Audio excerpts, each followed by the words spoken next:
Hey guys, we are on the bench today. So this video is going to be about taking apart the Revo and replacing the spur gear. So without further ado, let's get started. So you're going to want to have a set of Allen keys like this. I just like having these metric and imperial. So I have, where'd it go? Oh yeah, I have my metric right here and my imperial in inches. So you're going to want to take an Allen key, just dry fit it and see if it fits or not. You're going to want to take apart these 4 screws right here, 1, 2, 3, 4, holding the cover in place. So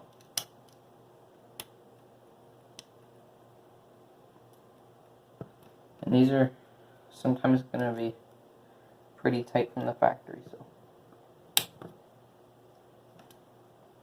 So having an Allen key is good because you can use that leverage. So we've taken out all the hex screws, so I'm going to lift this cover off, just like that, and you can see 4 screws in there, just like that. So we're going to put this on the side to make sure not to lose these screws. Okay. So we have access to our transmission case. So what we're going to want to do is spin this a little bit until you see these 2 grub screws right here on the dog bones. And what we're going to do is we're going to take an Allen key, see if it fits. This one fits. Okay, good. And we're going to take those out. Okay, now that we've taken out our grub screws, we can actually take them out of the dog bones. So lift it up carefully, you don't want to fall in there. And you can see it. I don't know if it's going to focus or not, but it looks like that, and there's 2 of them. One for the rear and one for the front. So you have 2 of them. Put them to the side. I like to use a screw, magnetic screw holder, so they just don't go behind underneath my pen. And we're gonna slowly take these off, so you can see there's the slot for the grub screw to hold into. Just take that one off and take this one off, and you can see there's 2 pegs that line up into the 2 openings on the brake disc. And what you're gonna do is flip over your car, and you're going to want to observe that it moves freely. So at this stage you're going to want to remove your air filter just so it doesn't get in the way. Put that on the side there. And you're going to see that it moves freely. So the only connections we need to take off are this wire connecting to the opti drive and this linkage right here. However, this is just a spur gear replacement, so I think I can just do it from here without removing any other connections. So you can see the spur gear in there, and we can just use our tool to get that out. So we are going to have to end up removing the connections because, and also I'm using this tool. This is just a standard hex driver with this nut attachment. You just slide that in there and it magnetically locks in. So we're going to have to take out these 2 connections. So there's I think that's a ball linkage, and we just have the brake linkage right here. So you are going to have to redo your trims, or you can just take this one off right here. So that's what I'm going to do because I'm kind of lazy. This one doesn't fit. Maybe this one does. Alright. Easy as that. We can just take off our servo horn from the servo. Just like that. Oh shit. Alright, there we go. And then you're just going to want to keep this, because the spring on the throttle mechanism, it's kind of hard to put back on, so you make sure this doesn't like spring backwards, so just kind of just keep it there.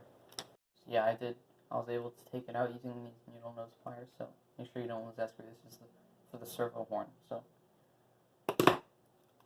yeah, it just goes in there and you screw it into it. So I'm just going to put this in the screw holder.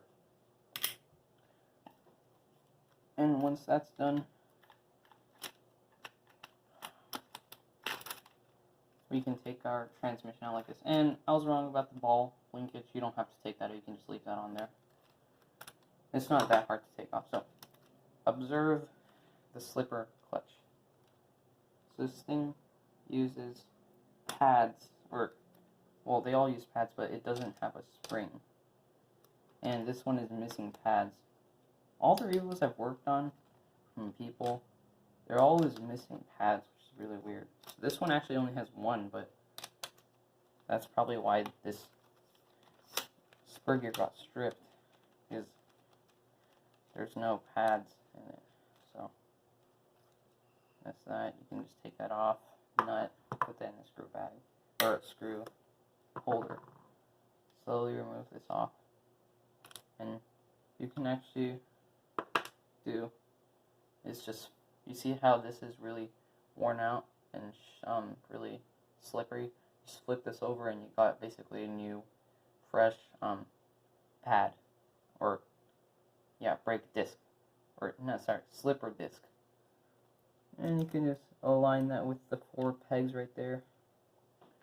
And as I said, this one only has one slipper pad, so it's gonna need 2 more, so I'm gonna have to buy these. But yeah.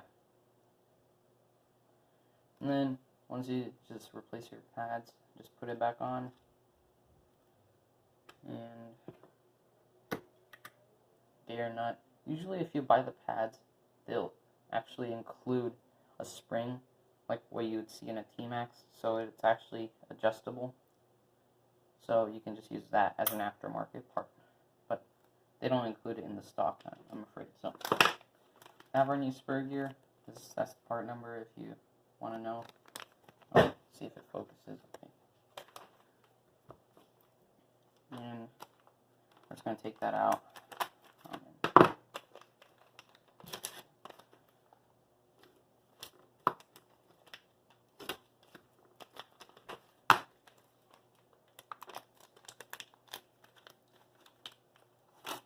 That's our spur gear, fresh spur gear.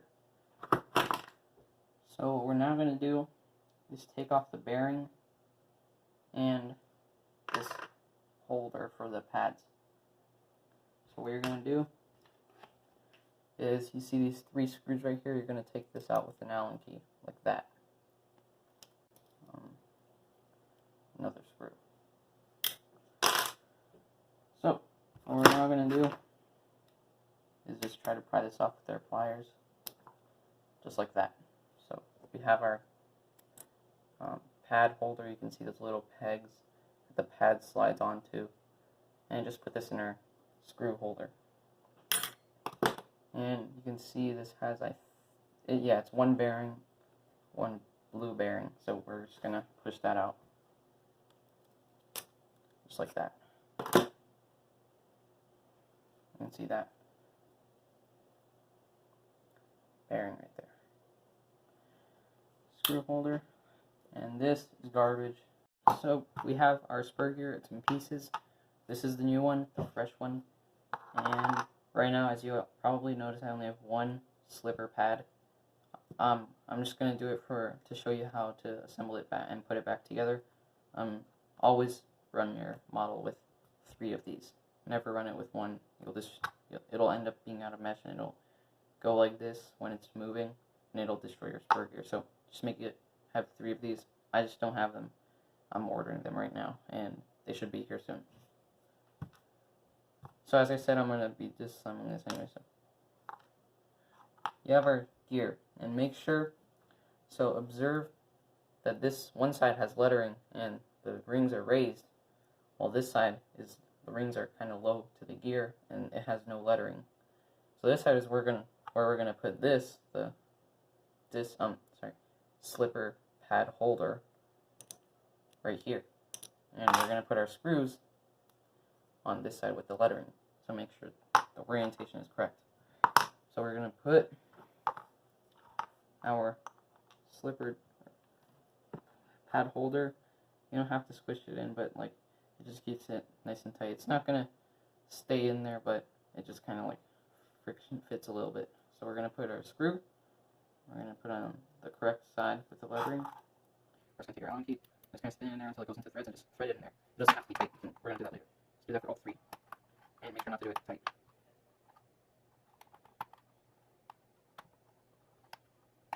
Now that's done. It's all kind of threaded in. We're just going to tighten these a little bit.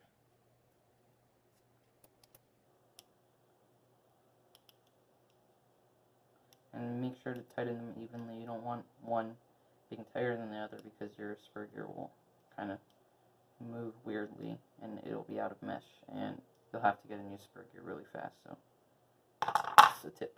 So now we have that nice and tight. It's never going to fall off. We're going to have our bearing, which has the blue protective cover plastic, and we're just going to put that in and it's just going to friction fit in. You're going to hear that click noise. So once that's done, we have our bearing. Make sure it's not like sketchy, I guess. Make sure it spins freely. This one actually has some bit of like, I can feel it, but it's fine. As long as it's not too bad, you can still run it. But you should, nevertheless, you should always get it replaced. And it'll start causing other problems. So now what we'll do is we'll take our 3 pads. I only have one, like I said earlier, so whatever. We're going to put these in on this.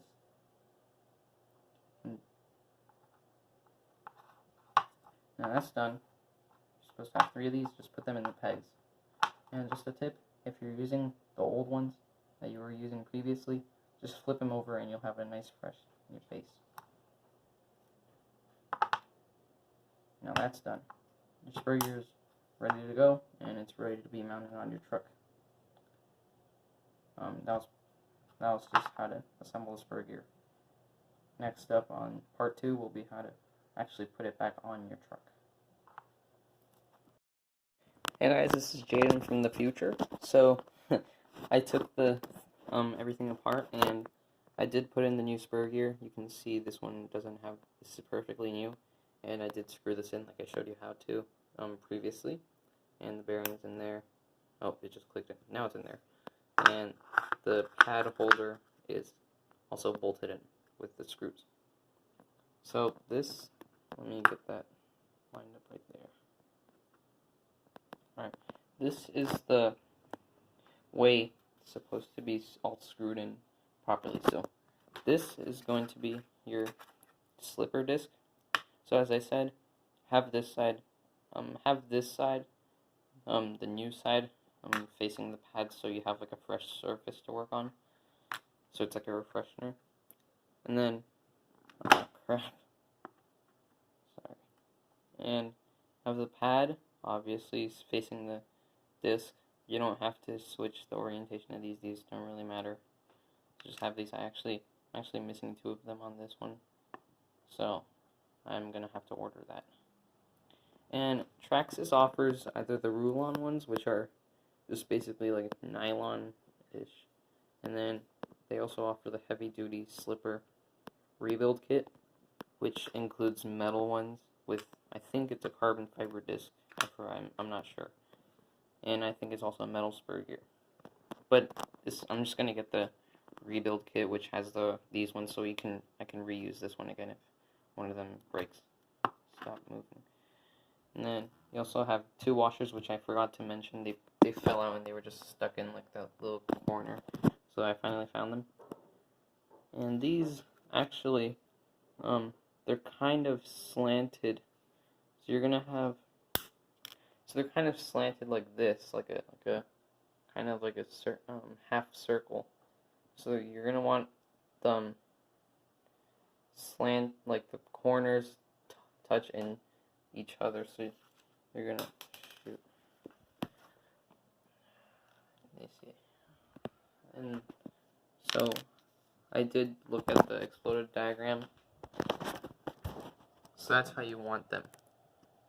So you see that it's kind of like a circle. You can see it's slanted. And then you're gonna want your nut on the very outside. And in the rebuild kit, they do include a spring. So it's like a T-Max where you can adjust it really slowly and really precisely. But the stock version, it doesn't come with a spring, so that's why they have these washers. So it kind of like, that's why it's in a slanted position because it kind of, there's like some compression. So there's like some point of adjustment, but not really. So yeah, just if you're gonna get the rebuild kit, which I highly recommend, just it includes the spring, so that's really nice. So if you do get the spring, it's gonna be in this order. So disc, pad, gear is gonna be this way. Washers, like I showed you in the diagram back there. Spring in the middle, right here, and then nut. I mean, nut, it's pretty obvious to figure out. This is the direction it's going to be in. The smaller diameter side is going to be on the outside. That's just what I wanted to let you guys know. Jaden from the future out. Thanks a lot, guys. That was part 1 of how the tutorial on the Revo and transmission spur gear replacement. If you watched all the way to the end, thanks a lot. I do really appreciate it. Let me know in the comments how I can improve. This is just part 1, so I will be getting the rebuild kit and the spring and the pads, and I'll be replacing those. What else? I think that's it for this truck, anyways. Yeah, other than that, so I get the rebuild kit, and I'll just assemble everything and show you how to do that. It's basically pretty easy. You just work backwards from where you were. So yeah, thanks for watching, guys. I really do appreciate it. Well, I'll see you next time.